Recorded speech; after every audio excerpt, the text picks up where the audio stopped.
সালাম আলাইকুম শেখ। আমি বাহরাইন থেকে ওয়ালাইকুম বলছি, আসসালাম ওয়া তৌহিদ রাহমাতুল্লাহি ইবনে। ওয়া বারাকাতুহু। জি, বাহরাইন। জি জি, বাহরাইন থেকে শেখ।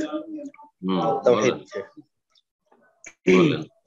শেখ, জি আমার প্রশ্ন হচ্ছে শেখ, মানুষ ওই যে যারা প্রবাসী থাকে ম্যাক্সিমাম মানুষের দেখা যায় যে মাথার টাক হয়ে যায় আর কি, চুল পড়ে যায়, তো সৌন্দর্য বৃদ্ধির জন্য আলগা চুল লাগায় আর কি।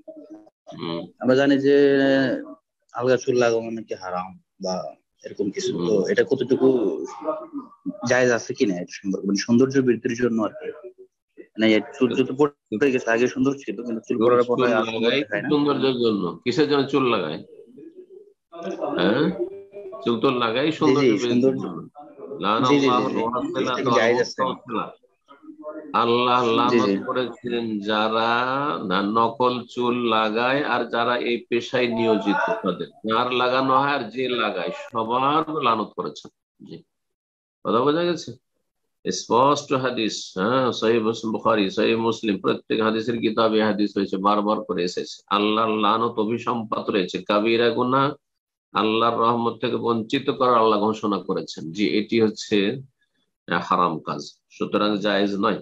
আর শুধু প্রবাসে থাকলে মাথার চুল পড়ে যায় না, বিভিন্ন কারণে পড়তে পারে, বিভিন্ন কারণে পড়তে পারে। এটি আল্লাহর একটা নিয়ামত, যেটা কারো কাছ থেকে আল্লাহ নিয়ে নেবেন, আগেই নেবেন, কারোর কাছ থেকে পরে নেবেন, এক সময় হ্যাঁ জীবনটাই নিয়ে নেবেন, হ্যাঁ দুনিয়া থেকে চলে যেতে হবে।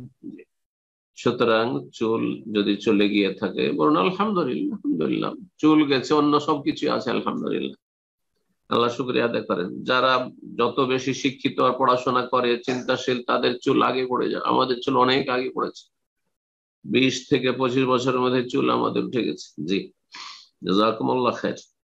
আল্লাহ হারাম থেকে বাঁচিয়ে রাখুক, কাবিরা গুনাহ।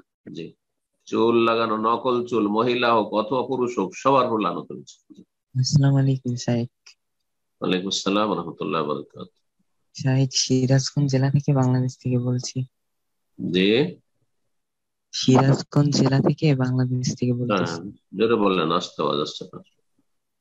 শাহেক, আমার প্রশ্ন হচ্ছে, আমি যখন সালাত আদায় করি, ফরজ সালাত হোক আর যেই সালাত, তো সালাত আদায় করার সময় আমার সামনে যখন আমি সেজদা করি ওই টাইমে মানে কোন মানুষের পিক আসে আমার সামনে, তো আসার মানে কল্পনায় আসে, তো আসার মনে হয় যে আমি তাকে সেজদা করতেছি, তো এটা আবার মোনাজাতে হয়।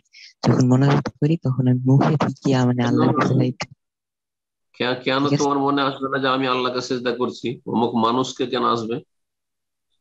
তুমি মানে ওইটা এটা কল্পনাটাকে বলো, যে বলো যে আমি আল্লাহ, আমি আল্লাহকে সিজদা করছি। ঠিক আছে?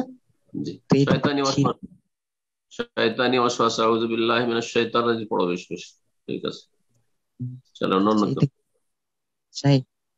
শয়তানের অনিষ্ট থেকে আশ্রয় কামনা করো, বললাম তো। জি, আচ্ছা, জাযাকাল্লাহ খাইর। ঠিক আছে।